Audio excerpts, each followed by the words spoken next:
1949 और वक्फ बोर्ड के संशोधन कानून 2025 दोनों में क्या अंतर है सर?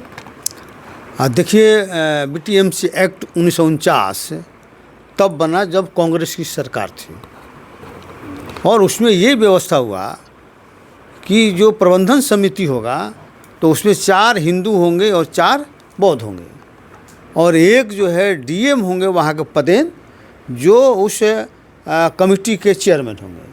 तो कहने का मतलब कि वहाँ पर 5 हिंदू हो गए और 4 बौद्ध हो गए, और डीएम के बारे में लिखा गया कि वो गैर हिंदू नहीं होगा।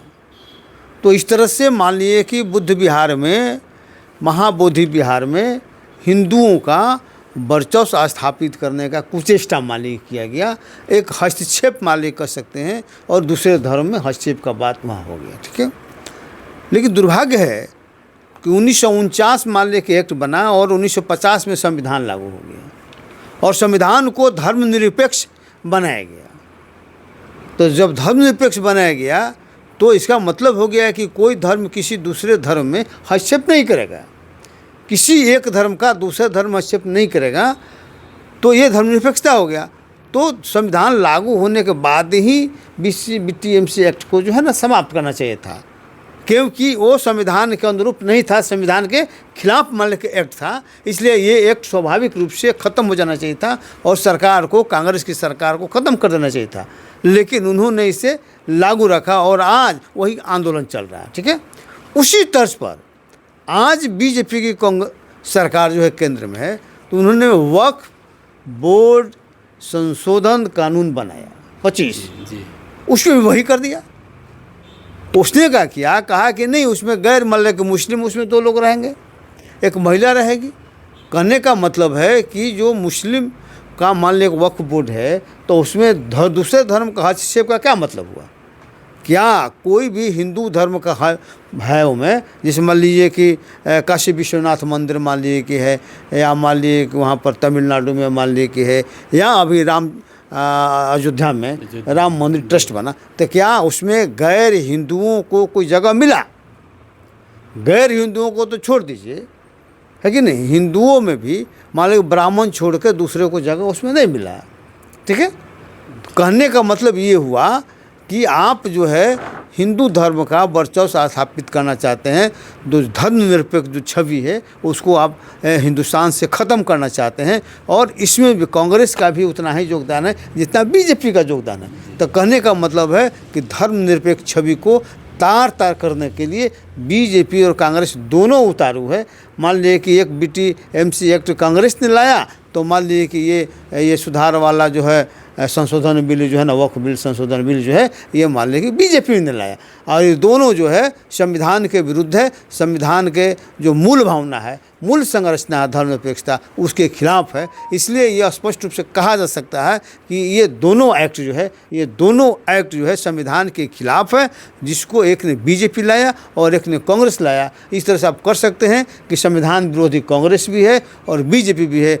आगे भी कह सकते हैं कि कांग्रेस और बीजेपी दोनों एक है, दोनों एक समान है, दोनों में कोई अंतर नहीं है, बस इतना ही अंतर है। क्या कारण है सर कि SC/ST पर लगातार हमला हो रहा है?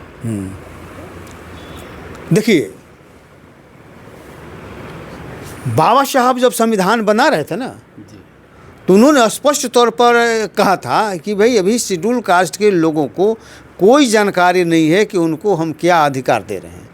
शेड्यूल ट्राइब से कोई जानकारी नहीं होगा कि उनको क्या मिल रहा है, जो आसानी से मिलेगा उसको ले लेंगे। लेकिन जैसे ही कुछ दिनों के बाद स्थिति आएगी कि लोग पढ़ना लिखना शुरू करेंगे, अपने अधिकारों को समझना शुरू करेंगे, और जिस दिन अपने अधिकारों को समझकर लड़ाई लड़ना शुरू करेंगे, अधिकार के लिए लड़ना शुरू करेंगे रोड पर, तो उस समय सत्ताधारी लोग उस व्यक्ति का विरोधी हो जाएगा। उस व्यक्ति का विरोधी नहीं होगा, बल्कि उसके जाति का विरोधी हो जाएगा, और तरह तरह का हथकंडा अपनाएगा और उसको प्रताड़ित करने का कोशिश करेगा। तो मूल वजह ये है कि शेड्यूल कास्ट के लोग आज अपने अधिकार के लिए लड़ना शुरू किए हैं, और इसके कारण से ये सब हो रहा है। लड़ाई लड़ रहे हैं इसलिए, लेकिन इस लड़ाई को और जितना तीखा करेंगे, और लड़ाई जितना अधिक जानकारी हासिल करके लड़ाई लड़ेंगे शेड्यूल कास्ट के लोग, वो जितना अधिक माले की जानकारी हासिल करेंगे और जानकारी के आधार पर कलम के बल पर लड़ाई को शुरू करेंगे तो आपका दुश्मन धीरे धीरे कमज़ोर होगा और भागेगा। अन्यथा आपको इसी पर इतना अत्याचार अन्याय करेगा कि आपको लड़ाई छोड़ने के लिए भागने के लिए मजबूर कर देगा। लेकिन लोग जागरूक हो गया है, समझने लगा है और हमको लगता है कि कुछ दिनों के बाद, और 10 साल 15 साल की बात है, 15 साल के बाद जब समाज पूरी तरह से शिक्षित हो जाएगा, वो जागरूक मालिक हो जाएगा। वीडियो वायरल हो रहा है जिसमें हम बता रहे हैं कि 90% आरक्षण ये बाकी लेना है, इसका मतलब क्या है सर? मतलब ये हुआ कि अभी तक जो भी आरक्षण मिला है उसका मात्र 10% हिस्सा मिला है। जो आपको संवैधानिक अधिकार है मात्र 10% मिला है, और इसलिए मिला है कि आपको कुछ जानकारी नहीं था। ऑटोमेटिक स्वाभाविक रूप से जबरन एक तरह से आपको वो मिल गया बिना मांगे हुए। अब जो मानने की मिलना है वो लड़के मिलना है, अब लड़के माले के लेना पड़ेगा 90% जो है, और लोग लड़ रहा है जिसके चलते परेशानी भी हो रही है, कंट्राडिक्शन हो रहा है और आपस में गुथम गुथी भी हो रहा है। लोग चाहते हैं कि इनको दबा के भगा दें, शेड्यूल कास्ट के, शेड्यूल टाइप्स के लोगों को, जो लड़ने वाले लोग हैं उनको इतना ना प्रताड़ित कर दें, इतना ना हरास कर दें कि ये लोग लड़ाई छोड़ के भाग जाए। लेकिन बाबा साहब ने कहा था, अब भी कहा, लोग जब पूरी तरह से जागरूक हो जाएंगे तो बेईमानों को भागना पड़ेगा, बेईमान लोग भागेंगे। जो आज तक दूसरे का हिस्सा हड़प के लिए हुए हैं उनको भागना पड़ेगा, और शेड्यूल कास्ट के लोग को कहीं भागने की ज़रूरत नहीं है। शेड्यूल कास्ट के लोग सिर्फ शिक्षित होने की ज़रूरत है, सिर्फ कलम पकड़ लेने की ज़रूरत है। समझिए कि दुश्मनों को भागते देरी नहीं लगेगा। हमको लगता है कि ये समय आने वाला है आज से 10 साल बाद। सर अब अंतिम सवाल एक और है सर, आप बीएसपी के वरिष्ठ नेता भी हैं और बीएसपी लगातार जो है अकेले जो है दम पे चुनाव लड़ती है, जबकि एनडीए और महागठबंधन भी है। इन लोगों के साथ में कोई भी गठबंधन में नहीं जा कर के अकेले लगातार चुनाव लड़ रही है, क्या कारण है? और फिर भी पिछड़ते जा रही है बीएसपी। देखिए, बीएसपी बाबा साहब का संविधान, बाबा साहब ज्योतिबा फूले, संत कबीर, ज्योतिबा फूले, ये गौतम बुद्ध, इनके आदर्शों पर चलने वाली पार्टी है और सामाजिक परिवर्तन के लिए लड़ती है। ठीक है, सामाजिक परिवर्तन सत्ता में आने के बाद होगा, ठीक है। लेकिन अभी जो सिनारियो जो बना हुआ है, तो अगर आप मान लीजिए कि किसी गठबंधन के साथ जाते हैं तो उनके शर्तों पर आप जाइएगा, तो आप समझौतावादी आपको होना पड़ेगा। जैसे और पार्टियां हो गई हैं, जैसे चिराग पासवान की पार्टी है, मान लीजिए कि हम की पार्टी है, भले कुछ सीट इनको मिल जाएगा, सीट जीत जाएंगे, विधायक बन जाएंगे, लेकिन इनके शर्तों पर चूंकि वो गठबंधन नहीं है, आप उनके शर्तों पर गए हैं, उनकी बातों को मानना पड़ेगा। और जो बाबा साहब का सिद्धांत है, संविधान है, उसके खिलाफ आप एक तरह से आपको जाना पड़ेगा।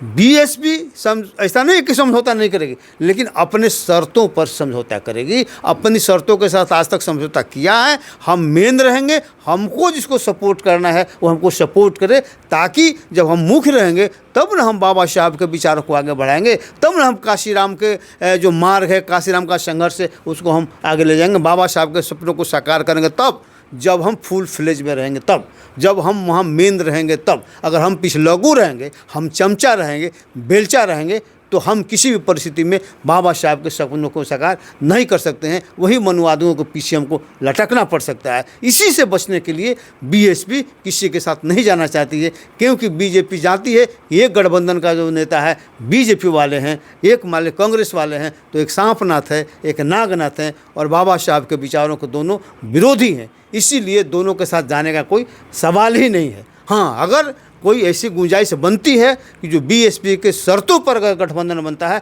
तो उसके लिए हम लोग प्रयास करेंगे, उसके लिए स्वागत सबका मान लीजिए होगा। लेकिन वो गठबंधन बीएसपी के शर्तों पर होना चाहिए और बाबा साहब के सिद्धांत पर होना चाहिए, बाबा साहब के संविधान को आगे बढ़ाने के लिए होना चाहिए, बाबा साहब के विचारों को, सपनों को साकार करने वाला हमारे गठबंधन होना चाहिए। अदरवाइज सारा गठबंधन जो है ना सिर्फ सत्ता के लिए है, तो ऐसा सत्ता को बीएसपी लात मारती है। वैसे सत्ता उसको नहीं चाहिए, सामाजिक परिवर्तन का सत्ता चाहिए। और हम अगर सत्ता लेते हैं तो सामाजिक परिवर्तन करेंगे, जैसे यूपी में मान लीजिए हुआ 4 साल जो बहन नहीं तो उन्होंने किया।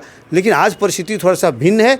लोग इतना अकबकाए हुए हैं सत्ता के लिए कि दोनों ध्रुवों के बीच में चले जा रहे हैं, चले जा रहे हैं, चले जा रहे हैं। शेड्यूल कास्ट के लोग भी घबराए हुए हैं। इसलिए उनसे मेरा आग्रह है कि आपको घबराने की ज़रूरत नहीं है, बीएसपी पर विश्वास करने की ज़रूरत है। क्योंकि बीएसपी जब मजबूत रहेगी तो आप मजबूत होंगे, और जब आप मजबूत होंगे तो आपका कोई अधिकार दूसरा नहीं छीनेगा, और बाबा साहब के सपनों को साकार करने में सहूलियत होगी। आप तो बीजेपी से भी जो है उत्तर प्रदेश में जो है कि सरकार भी बनाए थे, और आप कह रहे हैं कि उनके सिद्धांतों पर नहीं। हम अपने शर्तों को बनाए थे ना।